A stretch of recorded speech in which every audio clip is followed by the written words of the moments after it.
네, 안녕하십니까. 자, 처음 뵙겠습니다.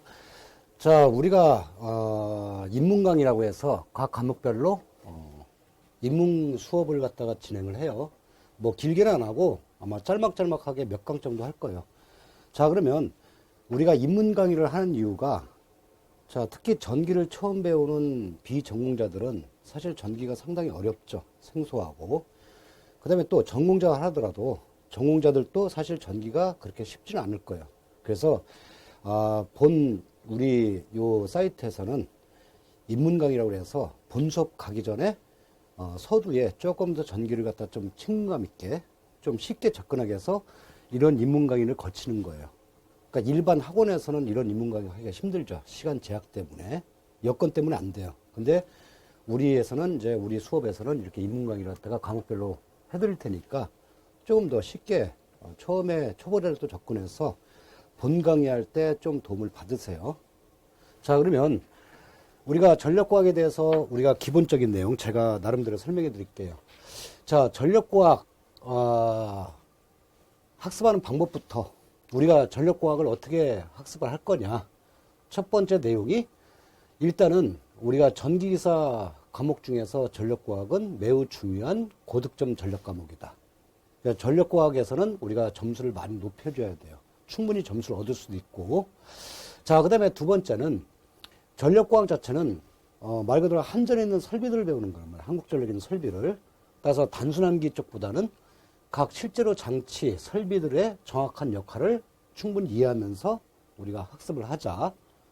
그 다음에 세 번째, 전력과학은 실기 공부할 때도 상당히 중요하게 필요한 과목이다. 아마 저한테 그 실기 수업도 들을 거예요. 그때 전력과학 내용은, 필기했던 내용은 상당히 실기 때 많이 도움이 된다. 그 다음에, 출제 비중이, 여러분들 이제 본수업할 때 파트 1에서 파트 1은 송배전과학 1장에서 11장까지. 근데 20문제 중에서 17문제 나와요. 그 다음에 파트 2의 발전공학에서 3장 고쳐서 나왔는데, 이거는 3문제씩. 1장, 2장, 3장에서 한 문제씩 해서 3문제가 나와요. 그래서 이런 출제 비중 같은 것도 좀 확인해 보시고 아마 공부할 때 도움이 될 거예요. 그래서 전력과학 학습은 공부는 이런 식으로 해라. 전력과학은 절대적으로 고득점을 막기 위한 전력 과목이다. 그래서 전력과학에서 충분히 점수 끌어올리시고 두 번째 암기 쪽보다는 제가 수업 시간에 설명한 내용을 갖다가 충분히 이해 검토해라. 설비들을. 그 다음에 실기 때 중요하니까 전력과학은 필기 때 충분히 많이 해둬라. 자, 이래서 전력과학 학습 방법 제가 설명해 드렸고, 그 다음에는요. 자, 각각의 아주 기본적인 내용들, 본 수업 때도 이거보다 더 충실히 더 자세히 나가겠죠. 자, 그러면 우리가 미리 학습할 내용이 첫 번째 전력의 발생. 전력을 발생하는 곳은 발전소죠, 당연히. 우리가 한국전력에서 발전소가 있어요. 그죠? 그래서 발전소에서 전력을 생산하는데, 크게 보면 발전소가 수력발전, 그 다음에 화력발전, 원자력발전, 본수발전 이거 다 설명하겠지만은, 그죠? 어쨌든 발전소라는 거는 뭐요? 어떤 이런 터빈이 있어야 돼. 뭘 회전 운동체가 있어야 돼요. 그러면 이 터빈이 돌면서, 수차가 돌면서 발전기가 돌아가겠죠. 이 발전기가 여러분들이 기기 때 배울 거고, 동기발전기. 그래서 우리나라 발전소는 동기발전기 설치해 있다. 동기발전기를 갖다 우리가 회전시키려면 우리가 수차 또는 우리가 터빈이 있어야 돼. 그럼 터빈을 돌리려면 어떤 강한 힘이 필요하겠죠. 그죠? 수력에서는 물의 낙차를 갖다 이용한 거고, 화력과 원자력에서는 증기, 뜨거운 증기를 갖다가 이용해서 터빈을 돌리거든요. 그러면 증기를 만들려면 우리가 열이 있어야 되잖아요. 그러면 화력발전에서는 석탄을 태워서 열을 내죠. 근데 그 석탄이란 게 상당히 대량의 석탄이 필요한 거고, 또 석탄을 태우면은 우리가 어떤 환경 오염 문제가 생기잖아요.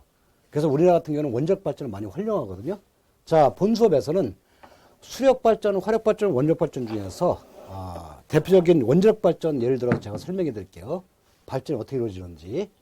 자, 일단 원자력 발전에 대해서 여러분들이 기본 개념 잡으시면 돼요. 자, 그럼 원자력 발전이라는 건 뭐냐면 원자로가 있어야 돼. 그럼 원자력 구성이 원자력 발전을 어떻게 해서 우리가 전기를 생산해내느냐? 열을 내야 되거든요. 그럼 일단은 원자력 발전은 연료가 있어야 돼. 그래서 연료봉이 있는 거죠. 그러면 이 연료를 갖다가 우리를 뭘 쓰냐? 첫 번째, 연료를 갖다가 우리가 뭘 사용하냐면, 원자력 발전에서는 연료를 갖다가 우리가 우라늄을 써야 돼요, 우라늄. 화력 발전은 석탄이나 기름을 쓰겠죠? 근데 원자력 발전은 우라늄이 써야 돼. 우라늄 중에서 뭐냐면, 우라늄 235원소. 그래서 우라늄 중에서 235를 써야 돼요. 그래서 우리가 일단 연료가 있어야 된다. 그럼 연료만 있으면 되느냐? 그렇지 않죠. 이 연료를 갖다가 우리가 연소시켜야 돼. 태워야 돼요. 석탄처럼 우리가 불 붙여서 태울 수는 없는 거죠. 그래서 필요한 게 뭐냐면 중성자야. 근데 요 중성자라는 게 요 만든 중성자가 상당히 빠른 고속 중성자예요. 고속 중성자의 에너지 밀도가 어떠냐면 얘가 2메가 정도 나와. 일렉트론 볼트 전자 단위로. 그럼 메가라는 건 10의 6승이잖아요. 속도가 상당히 빠르거든요. 그러면 속도가 빠르면 가서 연료를 갖다 태우지 못하겠죠. 충돌을 못하니까. 그러면 이 고속 중성자를 이 감속자라는 게 있어요. 감속자에서 이 고속 중성자를 좀 낮춰줘야 돼. 그래서 두 번째 구성 요소가 뭐냐면 두 번째가 감속제예요. 감속제. 감속제가 하는 역할은 뭐냐면 감속제라는 거는 이거는 고속 중성자. 고속 중성자의 에너지 밀도가 2메가 일렉트론 볼트 나온다고 그랬죠. 이 감속제가 고속 중성을 뭐냐면 얘를 갖다가 저속 중성자 또는 열 중성자, 저속 중성자로 바꿔줘. 그럼 얘는 에너지 밀도가 어떠냐면 0.025 일렉트론 볼트 정도 나오는 거죠. 그러니까 감속제 하는 역할은 뭐예요? 중성자의 속도를 떨어뜨리는 거야. 그래서 감속, 속도를 떨어뜨린다 해서 얘가 감속제가 부르는 거죠. 감속제 하는 역할은 뭐냐면 중성자의 속도를 저하시키는 역할.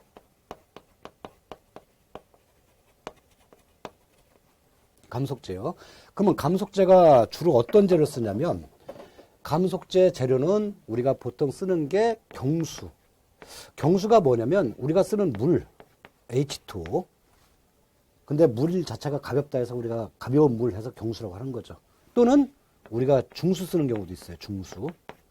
중수는 원소기호가 D2O야. 그러면 중수는 뭔가요? 중수 말 그대로 무거운 물이야. 그러니까 물이 가벼운 물도 있고 무거운 물도 있어요. 이 경수는 우리가 각각 고토에서 우리가 물을 갖다 얻을 수 있잖아요. 아니 가격이 싸죠. 근데 중수는 만들어야 돼. 근데 이 중수 만드는 게 상당히 어려워요. 뭐냐면 물 1리터에서 중수 거의 한 방울 정도밖에 안 나와. 그러니까 어마어마한 물이 있어야 중수를 만들어낸다는 얘기죠. 그럼 예를 들어서 중수 가격이 어느 정도냐면 우리가 병 1리터 있잖아요. 그게 1리터의 중수 가격이 얼마냐면 몇십만 원에. 병 하나에. 그 다음에 중수는 특징이 무거워요. 그래서 우리가 일반 물은 얼음을 만들면 얼음은 보통 물보다 가벼우니까 뜨죠. 근데 중수로 얼음 만들면 가라앉아 버려. 그러니까 이런 특수한 중수 갖고 쓰는 게 이제 또 감속제죠. 그래서 감속제 재료는 경수하고 중수가 있는 거지. 그러면 이렇게 해서 감속제 이용해서 고속 중성자를 갖다가 우리가 저속 중성자로 만들었죠. 그러면 걔가 이제 여기서 연료배에서 충돌한단 말이에요. 충돌하면서 이제 열이 나오는 거죠. 그죠? 그럼 열을 갖다가 이제 뽑아내야 돼. 그게 뭐냐면 우리가 세 번째가 냉각제라는 거예요.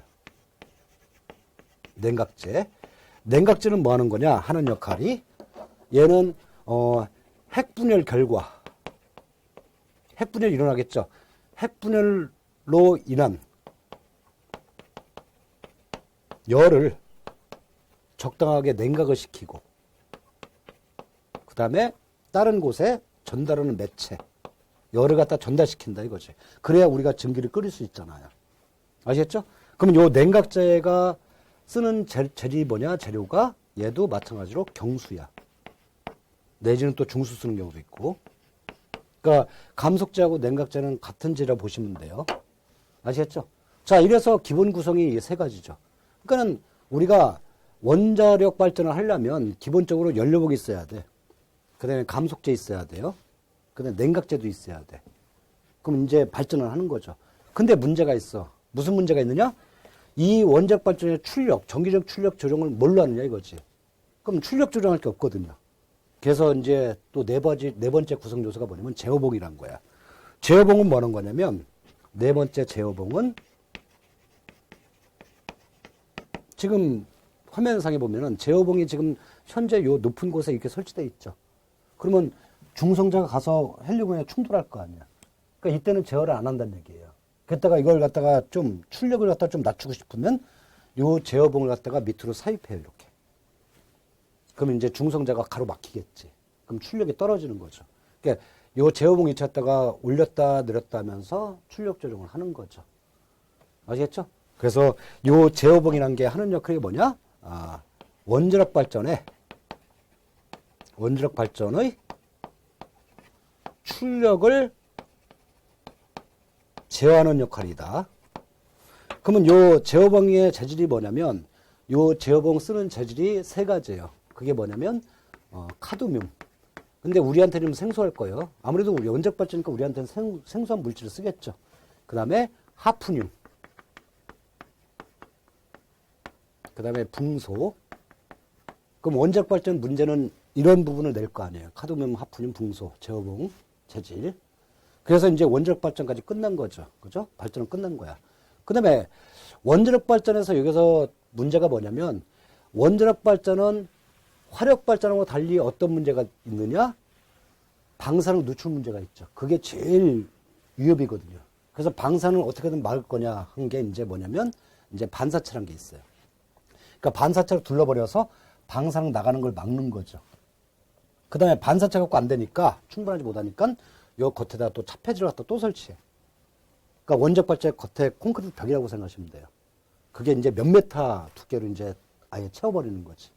그러면 거의 방사능이 누출 문제가 없겠죠. 아시겠죠? 그래서 본문 시간에는 이제 본 수업 시간은 이거보다 더 자세히 나가겠지만은 여러분들이 좀 이제 전기의 친감을 느끼기 위해서 발전이 특히 원자력 발전은 이런 식으로 해서 원리에 의해서 우리가 발전을 하는 거구나. 그래서 조금 더 발전에 대해서 여러분들이 조금 더 쉽게 접근하게끔. 근데 원자력 발전은 조금 우리가 평상시에는 좀 약간 생소하죠.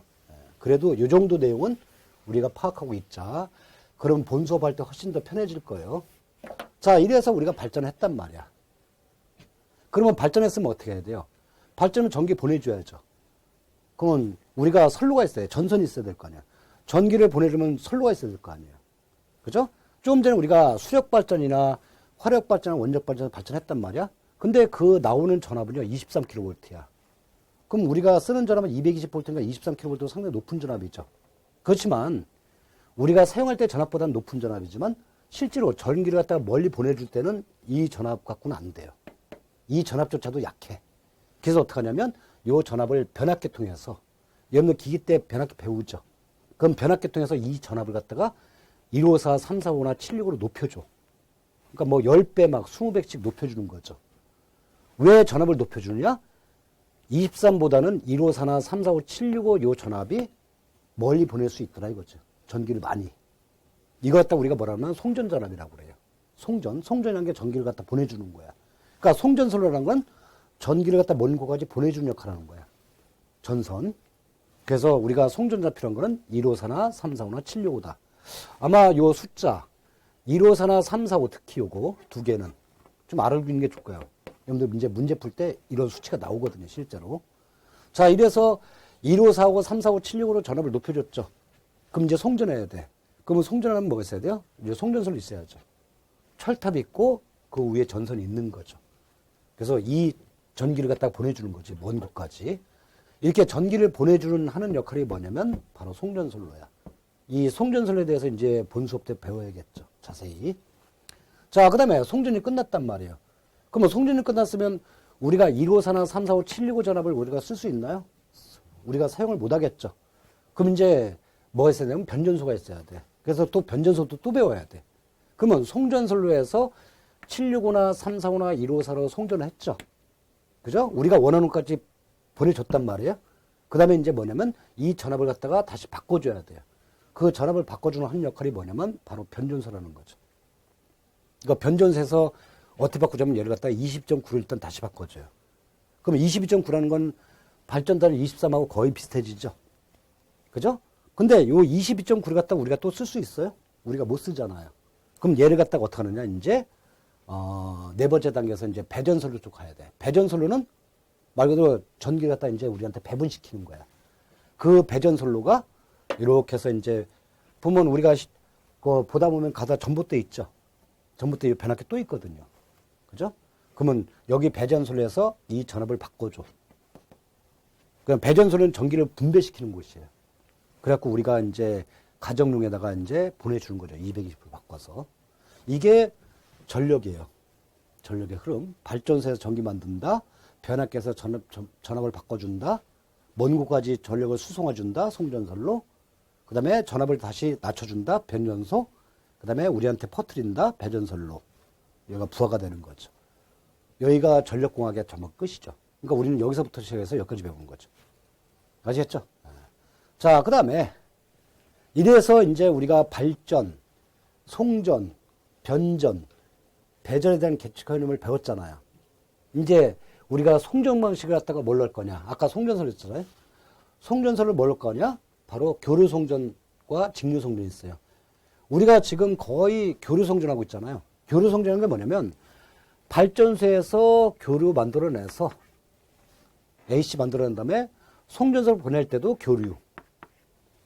변전소에서 전압 바꿀 때도 교류. 우리가 실제 쓸 때도 교류. 우리 집에서 교류 220V 쓰잖아요.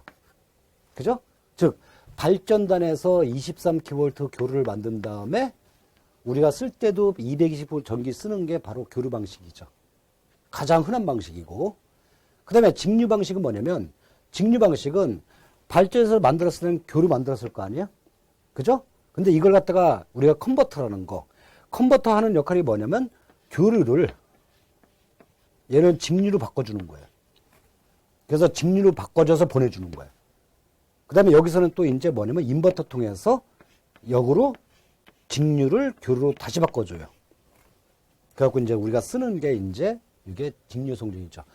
그러면 왜 전기를 갖다가 교류해서 직류로 바꿔준 다음에 또 나중에 또 직류해서 교류 바꾸면서 이렇게 번거롭게 송전을 하느냐? 그 이유가 있어요. 왜냐면 내가 그 다음에 설명할 내용인 우리가 문제가 뭐냐면 제주도 때문에 그래, 제주도. 우리나라 제주도까지 우리나라가 포함되어 있죠. 그러면 요 육지 내에서는 여기 안에는 전부 다 교류 방식이야. 전부 다 교류 방식 쓰고 있죠. 얼마든지 우리가 철탑 설치해서 전선 설치할 수 있으니까. 근데 문제가 뭐냐면 제주도는 섬이에요, 섬. 여기다 전기 공급해야 된단 말이야. 옛날에는 제주도에 여기 발전소가 있었어요. 중유 화력 발전소가 있었단 말이야. 석탄 화력 발전소하고. 근데 예전에야 제주도도 그냥 발전해서 끝냈지만은 제주도가 무슨 도시가 돼버렸죠? 제주도에도 인구가 많이 늘어났고 예전에 비해서 전기 사용량이 이 발전소 감당이 안 되고 또 문제가 뭐냐면 제주도는 관광 도시예요. 그러니까 신혼여행 아니면 외국인 관광객 전부 다 제주도 몰리잖아요. 근데 제주도 가서 여러분들 발전소 구경하고 싶진 않을 거 아니야. 관광 도시인데. 그래서 정책적으로 아예 정치적으로 제주도에 있는 발전소 전부 다 폐기시켜버렸어요. 그랬더니 제주도에서 전기 생산할 곳이 없잖아요. 그럼 여기 제주도에 있는 모든 보기 싫은 발전소나 송전소를 전부 다 없애버리고 대신 육지에서 제주도까지 전기를 보내주자 이거지. 근데 요 육지 전라남도 해남 끝에서부터 시작해서 제주도 거리가 100km란 말이에요. 그럼 100km면 이거 갖다가 100km 선로를 갖다가 철탑 세워서 우리가 전선을 설치할 수 없잖아요. 바다니까. 그럼 결국에는 바다 밑으로 해서 케이블로 지나가야 되거든. 근데 케이블이 100km를 못 가요, 전기를. 그러니까 이런 문제가 생긴 거죠. 그래서 안 되겠다 싶어서 요 전라남도 해남에서부터 제주도 100km 구간을 갖다 뭘 했냐면 얘를 갖다가 케이블 송전한 거야. 근데 케이블 송전은 교류가 한계 범위가 몇이냐면 얘가 한 20km 정도? 그러니까 교류해봐야 지중 케이블로 하면 20km 정도밖에 못 간다는 얘기죠. 그럼 여기 100km잖아요. 그죠? 그래서 어떻게 하냐면 직류로 바꿔버리는 거지. 직류는 거의 뭐 한 300km까지 가요. 이상. 그러니까 거리상으로 DC가 유리한 거죠. 아시겠죠? 그래서 직류 송전에 등장한 이유가 바로 제주도 때문에 등장한 거죠.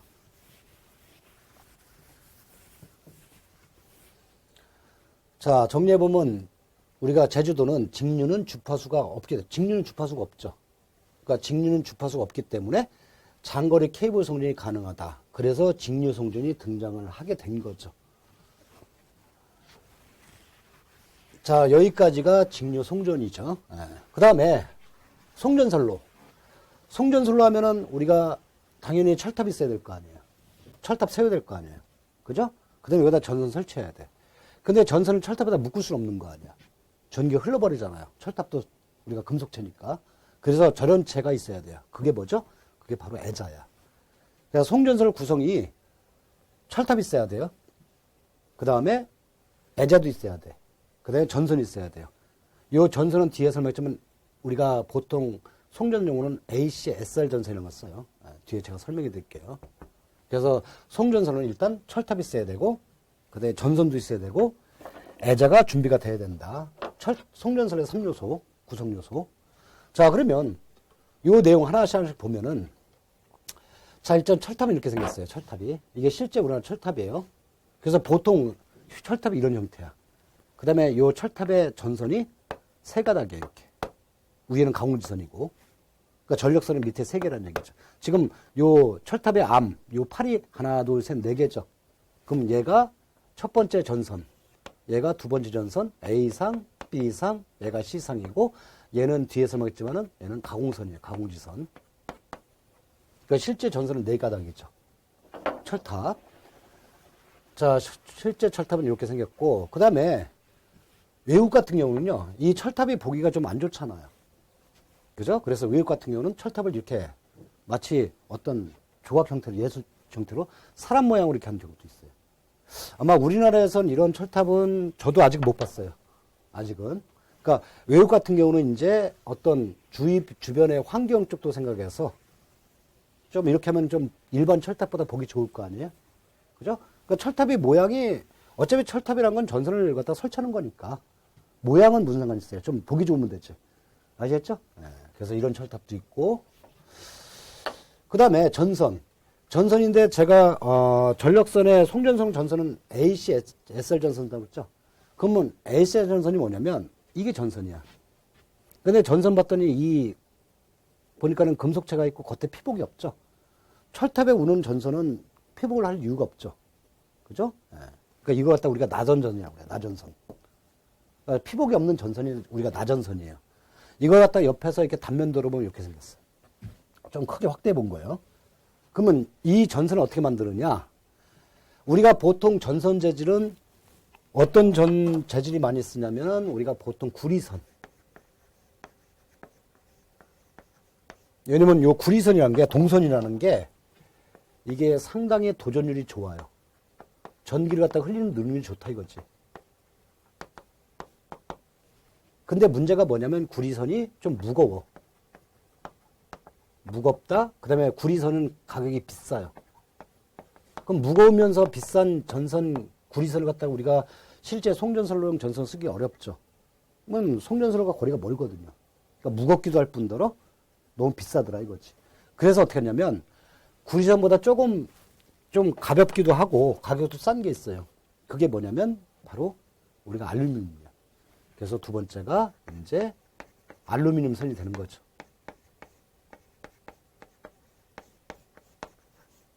그럼 뭐 알루미늄 선은 어떤 특징이 있느냐? 얘는 도전율도 적당히 나와. 그러니까 물론 구리선보다는 도전은 좀 떨어지죠. 약간 떨어져요. 그렇지만 도전율은 상당히 괜찮은 편이고 가볍다. 그 다음에 가격이 좀 싼 편이다.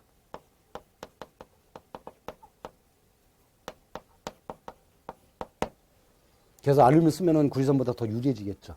근데 문제가 있어. 알루미늄 구리보다 어떤 치명적인 문제가 있느냐면 유일한 단점이 요 알루미늄선이 좀 약해. 강도가 좀 약하다. 그러면 알루미늄 갖고만 쓰면은 전선이 약해진다는 얘기잖아요. 자면서 쭉 늘어진다는 얘기거든. 그래서 어떻게 했느냐? 요 가운데 색깔이 좀 틀리죠. 요걸 갖다 뭘로 썼냐면 우리가 좀 강한 재질인 철선을 갖다 끼워 놓은 거야. 이렇게 알루미늄하고 여기다가 철선, 스틸 이거 딱 끼운 전선을 우리가 뭐라고 그러냐? 바로 요걸 갖다 합쳐서 ACSR이라고 부르는 거죠. 그러면 ACSR이 뭐 약자냐면 앞에 요게 알루미늄,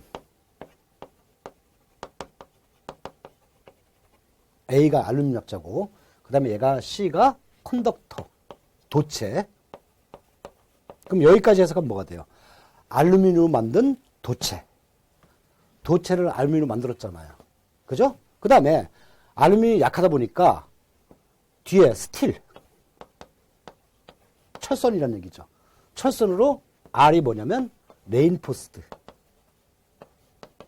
레인포스트라는 게 이게 보강했다는 뜻이거든요. 보강. 그러면 알루미늄으로 도체를 만들고 대신에 철선으로 약한 강도를 보강시켰다. 그래서 이거 갖다가 ACS 전선을 갖다가 우리가 말로 뭐라 그러면 얘가 강심 알루미늄 연선이 되는 거죠. 그래서 송년 전선은 강심 알루미늄 연선, ACL 전선을 가장 많이 쓴다. 실제로 거의 쓰고 있어요. 이게 전선이에요. 아시겠죠? 자, 그 다음에 아까 송전선로 구비 조건이 어떤 요소가 애자도 있어야죠, 애자. 그죠? 우리가 가장 흔히 많이 쓰는 게 현수애자야. 현수애자는 저렇게 생겼어요. 꼭 생긴 모양이 이렇게 비행접시처럼. 그 다음에 여기 보면 이렇게 연결시키는 고리도 있죠? 금구. 옆에서 보면 이렇게 생겼어요, 이렇게. 요 밑에 공구 있고, 이게 딱딱 걸게 돼 있어요. 이렇게 착착. 그리고 요 직경이 250mm 나와요. 그래서 우리나라 현수애자는 보통 표준이 250mm짜리예요. 그럼 현수애라는 게 무슨 뜻이냐면 이거 하나 갖고는 전압에 견디는 게 한 대가 있겠죠. 절연 내력이. 그래서 실제로 어떻게 하냐면 현수애자라는 게 철탑에다 요 애자를 갖다 여러 개 설치해. 그리고 현수라는 게 이게 매단다는 뜻이거든. 그러니까 우리가 원하는 개수만큼 매달아서 쓰겠다 이거지. 아시겠죠? 그럼 몇 개를 매다느냐? 참고적으로 우리가 송전선로 전압이 154, 345, 765 세 단계 전압이잖아요. 154일 때는 한 10개 정도 매달고 345일 때는 한 20개 정도 늘리고 765일 때는 그 두 배인 40개로 늘려버려요. 실제로 상당히 많은 현수가 쓴다는 얘기죠. 아시겠죠? 그래서 오늘 입문 강의 시간에는 기본적인 송전, 전력의 발생 원리, 그다음에 송전선 구성 정도, 이 정도까지 본문 수업할 때 이게 좀 유용하게 도움이 될 거예요. 자, 그래서 오늘 첫 수업은 여기 송전선 구성까지 해드릴게요. 다음 시간에 이어서 또 다른 내용 좀 설명해 드릴게요. 이어서. 자, 오늘 여기까지 하겠습니다. 자, 수고했습니다.